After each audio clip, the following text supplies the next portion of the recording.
சிவாய நமக. அடியார்களுக்கு வணக்கம். இப்போ பார்த்தீங்கன்னா ருத்ராட்ச லிங்கம், அதாவது இந்த ஆலயம் ருத்ராட்ச ஆலயம் பேர். இந்த ஆலயம் எங்கே இருக்குன்னு பார்த்தீங்கன்னா நாட்ராம்பள்ளி, வேலூர், ஆம்பூர், வாணியம்பாடி, நாட்ராம்பள்ளி என்ற ஊரில் பாருங்கள். சுவாமி 9 அடி உயரங்க மொத்தம்.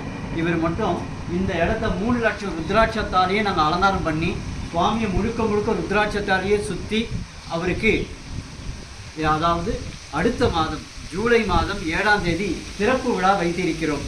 இவரை நாங்கள் திறந்து எல்லா பொதுமக்கள் பக்தர்களுக்கு தரிசனத்துக்காக வச்சிருக்கிறோம். மொத்தம் இவருக்கு மட்டுமே 1 லட்சத்துக்கும் மேற்பட்ட ருத்ராட்சங்கள் இந்த இடத்தை சுற்றி அலங்கரிக்க மொத்தம் 3 லட்சம் ருத்ராட்சங்களால் இந்த ஆலயத்தை அமைக்க நாங்கள் முடிவு செய்திருக்கோம். அதாவது ஜூலை 7ஆம் தேதி ஞாயிற்றுக்கிழமை இந்த ஆலயத்தின் திறப்பு விழா. பக்தர்கள் அனைவரும் வர வேண்டும் என நாங்கள் வேண்டி விரும்பி கேட்டுக்கொள்கிறோம். ஆனால் இங்கே தங்குற வசதி, எந்த ஒரு கழிப்பிட வசதி எதுவுமே கிடையாதுங்க இங்கே. ஆனால் வர அத்தனை பேருக்கும் அன்னதானம் ஏற்பாடு பண்ணியிருக்கோம். ஜூலை 7ஆம் தேதி மறந்துடாதீங்க. எங்களுக்கு இந்த ருத்ராட்சங்கள்லாம் அமைக்க நிறைய தொகை தேவைப்படுது. அதற்காக நாங்கள் நன்கொடை உங்களிடம் கேட்கவில்லை.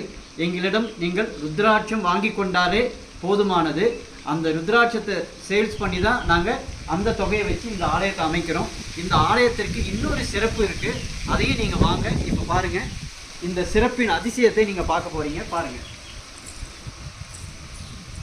5 மரங்கள் ஒன்றாக இணைந்திருக்கும் அதிசயம் எங்கள் ஆலயத்தில். இங்கே பாருங்கள், அரச மரம் ஒன்று, இது ஒரு வேப்ப மரம், இதுவும் ஒரு வேப்ப மரம், வெப்பாலை மரம், இந்த 4 மரம், அங்கே பார்த்தீங்கன்னா பனைமரம், 5 மரம் ஒன்றாக இணைந்திருக்கும் அதிசயம் இந்த ஆலயத்தில் நீங்கள் பார்க்க முடியும்.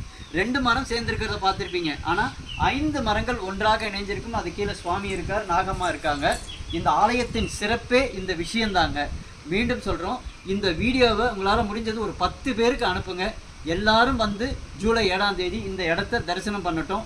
அதன் பிறகு பார்த்தீங்கன்னா இந்த ஆலயத்தின் சிறப்பு இன்னொன்று பாருங்கள். இங்கே பாருங்கள், இந்த ஆலயம் பாருங்கள். இந்த ஆலயம் முழுக்க இவ்வளோ செவறுகள் அழகாக அமைச்சிருக்கோம். இது பூமி கீழே இன்னொரு சுவாமி வரப்போகிறாரு. 12 அடி ஆழம் பூமி கீழே இருக்குது சுவாமி. அதை இன்னும் வைக்கலை, அதை வைக்கிறதுக்கு தான் முயற்சி எடுத்துகிட்டு இருக்கோம். இந்த ஆலயம் முழுக்கவே பாருங்கள், எவ்வளோ பெரிய ஆலயம் பாருங்கள். முழுக்கவே மொத்தம் 27 லட்சம் ருத்ராட்சத்தால் இந்த ஆலயம் அமைய இருக்குங்க. அதனால உங்களிடம் மீண்டும் கேட்குற, நன்கொடை கேட்கவில்லை. எங்ககிட்ட ருத்ராட்சம் இருக்குது, ஸ்படிக மாலை இருக்குது, இன்னும் என்னென்னமோ இருக்குது. எல்லா பொருளும் நீங்கள் வாங்கிக்கிட்டாலே போதும். அந்த தொகையை வச்சு நாங்கள் இந்த ஆலயத்தை அமைச்சிருவோம். அதனால் ஜூலை 7ஆம் தேதி அந்த சன்னிதானம் மட்டும், அந்த ருத்ராட்ச லிங்கம் மட்டும்தான் திறக்கிறோம். இந்த ஆலயம் முழுக்க ருத்ராட்சமாக அமைச்சிட்டு எப்போ திறக்க போகிறோன்னா, அது அடுத்த வருடம் 2025. எல்லாருக்கும் அந்த செய்தி சொல்லுவோம். இந்த செய்தியை நீங்கள் எங்களுக்கு உதவி செய்யணும்னு நினச்சிங்கன்னா 10 பேருக்கு இந்த மெசேஜ் அனுப்புங்க, இந்த வீடியோவை. அது எங்களுக்கு போதுமானது. சிவாய நமக. குருதேவம்.